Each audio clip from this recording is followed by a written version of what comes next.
Team MyProtein, bonjour, bienvenue à toutes et bienvenue à tous dans cette nouvelle vidéo. Alors, avant de commencer cette vidéo, j'aimerais souhaiter beaucoup de force et beaucoup de courage à toutes et à tous pour ce confinement partie 2, d'accord? Je sais que c'est pas facile, je sais que c'est pas une période motivante, mais malgré tout, c'est une période où on doit essayer de faire en sorte de rester le plus motivé possible. Permettez-moi de me présenter, moi c'est Naj, coach sportif diplômé d'État, et donc avec moi on voit souvent des idées reçues sur le fitness ou des conseils en tout genre, et c'est exactement ce qu'on va faire aujourd'hui. Donc du coup, sur le thème de la vidéo du jour, quel meilleur thème à aborder que le confinement? Plus particulièrement, comment aborder sa diète pendant le confinement, d'accord? Disons que si tu veux, c'est un sujet qui en laisse beaucoup perplexe, tu vois, beaucoup de gens sont un peu confus quant à comment agencer leur diète, qu'est-ce qu'ils peuvent faire pour essayer de, disons, stagner le moins possible, voire même pouvoir conserver ce qu'ils ont acquis difficilement pendant des mois voire des années. Comme tu le sais, j'ai quelque chose avec le chiffre 5, donc du coup, comme d'habitude, 5 astuces pour ne pas régresser avec ta diète pendant le confinement. On est parti.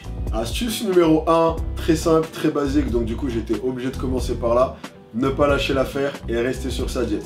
Ça paraît tellement évident que plein de gens ne le font pas. Ok, c'est vrai que j'en vois beaucoup, tu vois, pendant la diète qui ont un peu cet état d'esprit ah, tu sais, foutu pour foutu, on verra après le confinement. Sauf que vous n'êtes pas sans savoir qu'on ne sait pas combien de temps le confinement va durer. Donc, rester carré sur sa diète, c'est la meilleure manière de minimiser les dégâts du confinement, même si j'aime pas trop parler de ça comme des dégâts, voire même de pouvoir maintenir son niveau, voire même, croyez-le ou non, de continuer à progresser. Garder une alimentation qui soit relativement saine va avoir plusieurs avantages. Le premier avantage, il est assez évident, c'est en termes de composition corporelle.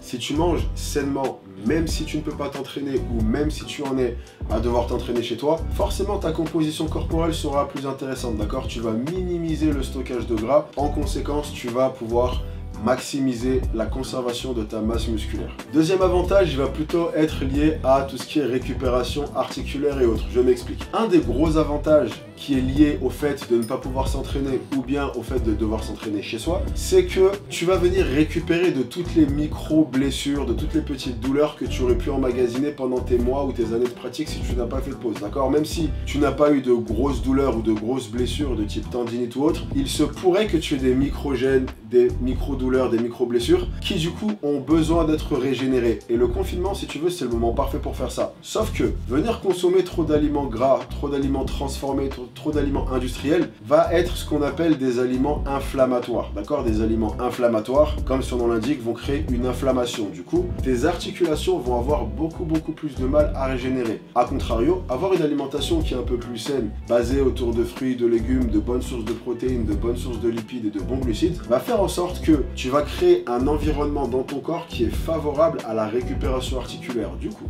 quand tu reprendras le chemin de la salle, tu n'auras plus toutes ces mini-douleurs, mini-gènes, etc. Ce qui fait que tu seras d'autant plus efficace pour t'entraîner. Astuce numéro 2. Retravaille ta diète pour être en accord avec tes objectifs. Disons que, même si je suis un gros partisan du fait de dire que le fait de ne pas avoir de salle n'est pas un frein à la progression, ok, on peut tout à fait progresser sans salle. Maintenant, je reste réaliste. Il est vrai que si ton objectif c'était de prendre du volume musculaire, ça risque d'être plus compliqué au poids de corps. Je ne dis pas que tu ne peux pas le faire. Par exemple, sur un public débutant, il y a facilement moyen de le faire. Mais c'est vrai que, en règle générale, même pour un public qui est au moins intermédiaire, prendre de la masse musculaire pendant le confinement, ça sera relativement difficile. Du coup, quelle est la solution à ça? Essaye de travailler sur ce qu'on appelle une recomposition corporelle. Si tu veux, la recomposition corporelle, c'est ce que monsieur et madame tout le monde appellerait s'affûter. Donc, par la diète et d'un point de vue concret, par quoi ça se traduit? Tu prends ton total calorique, d'accord? Il existe pas mal de calculateurs en ligne et autres qui te permettent de savoir de combien de calories est-ce que tu as besoin dans ta journée. Une fois que tu as ce total, tu vas venir le composer de 40% de glucides, 35% de protéines et 25% de lipides. Tu seras beaucoup plus proche de ton maintien et tu auras une diète qui sera relativement haute en protéines. Ce qui fait que tu minimiseras le stockage qui est dû au fait que tu es moins actif pendant la journée. Astuce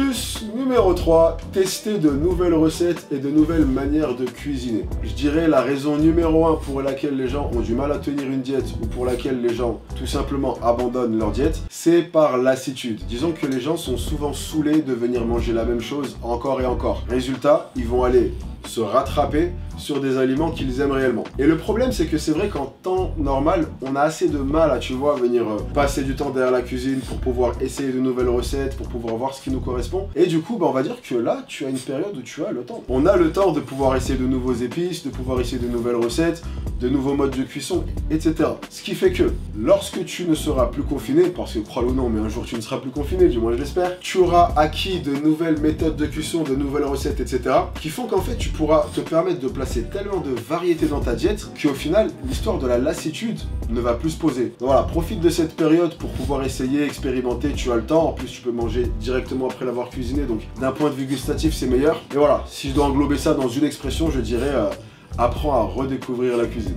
Astuce numéro 4, ne pas négliger les compléments alimentaires. Si tu veux, une des plus grosses craintes que les gens peuvent avoir en période de confinement, c'est de se dire qu'ils vont perdre du muscle. C'est vrai qu'en général, pour les gens qui avaient acquis une masse musculaire à l'aide de diètes qui soient hypocaloriques et à l'aide d'exercices en salle qui soient en surcharge progressive, se dire bon maintenant je vais manger moins et je vais devoir soulever beaucoup moins lourd, c'est-à-dire au poids de corps, il y a de grandes chances que je catabolise. Le catabolisme, dit vulgairement, c'est tout simplement le fait de perdre de la masse musculaire. Disons qu'il y a des compléments qui sont super intéressants dans ce cas, d'accord? Des compléments qui ont une action qu'on va appeler anti-catabolisante, tout simplement. Donc en gros, anti-perte de muscle. Dans ce que je recommande généralement, disons que personnellement j'en ai deux principaux, ça va être les EAA. Donc les EAA qui sont un groupe d'acides aminés, j'en avais parlé sur ma vidéo sur la prise de masse. Et également la whey protein, donc en gros les protéines en poudre. Pour ceux qui veulent avoir plus d'informations à ce sujet, je vais vous laisser dans la description de cette vidéo le lien d'un super article qui a été fait sur le site par rapport aux compléments alimentaires, où vous pourrez retrouver plus ou moins tous les compléments qui se prêtent à la situation, comment les prendre et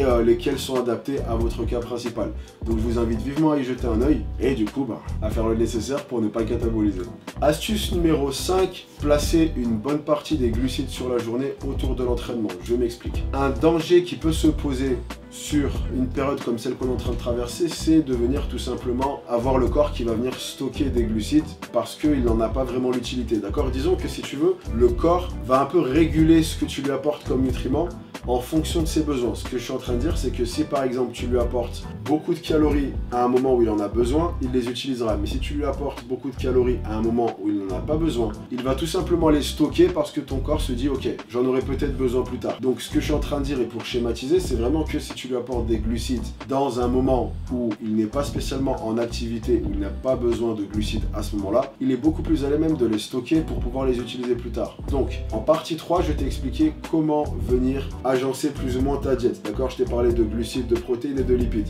Tu as donc ton total calorique et tu as donc ton total de chaque nutriment et en particulier les glucides. Voilà maintenant ce que je t'invite à faire. Tu vas venir placer une bonne partie de tes glucides au moment où ton corps en a le plus besoin, c'est-à-dire au moment où tu vas faire ta séance de sport, parce que pour certaines personnes, il se peut que ce soit le seul moment de la journée où tu es réellement en activité, d'accord? Oui, parce que j'espère que tu vas quand même continuer à t'entraîner, malgré le confinement. De manière concrète, ça se traduit par le fait de prendre ton total de glucides et de prendre 60% de tes glucides sur la journée. Donc par exemple, si tu as 300 grammes de glucides par jour, tu vas venir prendre 180 grammes de glucides, tout simplement, d'accord?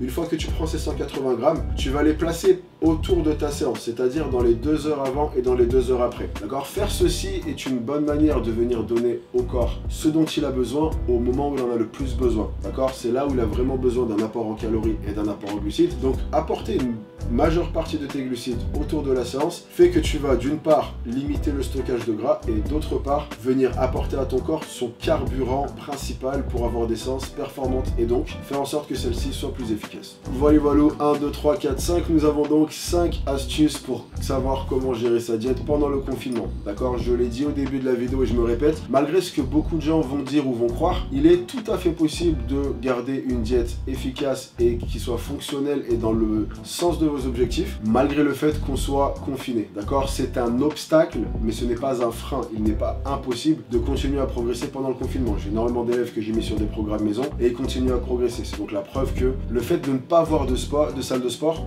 ne veut pas dire que tout est fini et on va devoir mettre en stand-by en attendant qu'elle réouvre. Ok, ok? Comme je vous l'avais dit, on ne sait pas quand elles vont réouvrir, donc autant prendre les devants maintenant. Des salles de sport, ça n'existe pas depuis des siècles. Pourtant, des femmes et des hommes avec des corps athlétiques, des corps fonctionnels, des corps affûtés, ça existe depuis la nuit des temps. Preuve donc en est que, même sans salle de sport, on peut faire le travail, ok? Tout est une question d'organisation, de faire les choses intelligemment. N'hésitez pas à dire en commentaire les prochains sujets que vous avez envie qu'on aborde, que ce soit d'un point de vue diète, complément, aliment ou autre. Je viens de me rendre compte que j'ai dit aliment, je voulais dire entraînement. Donc entraînement, diète et complément. N'hésitez pas à nous faire part des choses que vous avez envie de voir en vidéo. En tout cas, pour la vidéo actuelle, c'est tout ce que j'avais à vous dire. Comme d'habitude, j'espère qu'elle vous a plu. Si la vidéo vous a plu, merci de nous le faire savoir en mettant un pouce levé, en commentant la vidéo. Pensez également à la partager aux amis afin qu'ils puissent eux également mettre en place leur diète et que vous ne soyez pas les seuls à ne pas régresser parce que je vous regarde. Et n'hésitez pas également à vous abonner à la chaîne. On a beaucoup de grosses vidéos qui arrivent sur ce sujet ainsi que sur d'autres sujets. Encore une fois, force à toutes et à tous pour le confinement, lâchez surtout rien.